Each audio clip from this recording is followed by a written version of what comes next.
Много вкусно.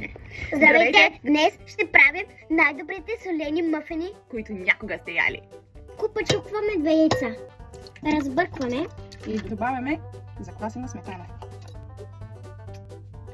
Зехтин. Бъркаме до гладка смес.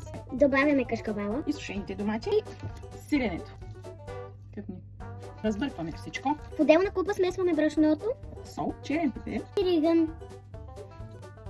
Разбъркваме и смесваме двете смеси.